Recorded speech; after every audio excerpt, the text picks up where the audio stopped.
Arestado isang lalaki matapos magnakaw umano ng mahigit 1 milyong pisong halaga ng mga gamit sa isang bahay sa Caloocan City. Aminado ang suspect sa krimen. Pinaganap naman ang kanyang kasabwat. May unang balita si James Agustin.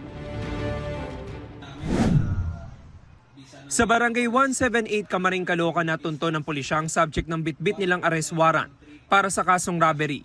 Inaresto ng mga operatiba ng District Special Operation Unit ang 26 anyo sa lalaking construction worker. Sa investigasyon, nilooban umano ng lalaki at ng kanyang kasabwat ang isang bahay sa lugar, Nobyembre noong nakaraang taon. Walang tao noon sa bahay dahil nasa ibang bansa ang may-ari. According sa witnesses doon sa area, na laman nila na binuksan ng mga suspect yung bahay. Nilimas yung mga gamit.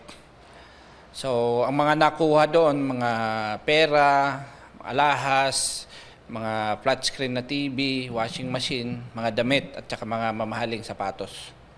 So, sa kabuuan, according sa victim, umaabot ng 1 million ang worth ng mga ninakaw sa kanyang mga gamit. Ikasyam sa most wanted persons list sa Northern Police District ang lalaki. Aminado siya sa pagnanakaw sa bahay. Sa akin lang po, nagbenta lang po ako eh. Halos nadamay lang rin po sa pangyayari.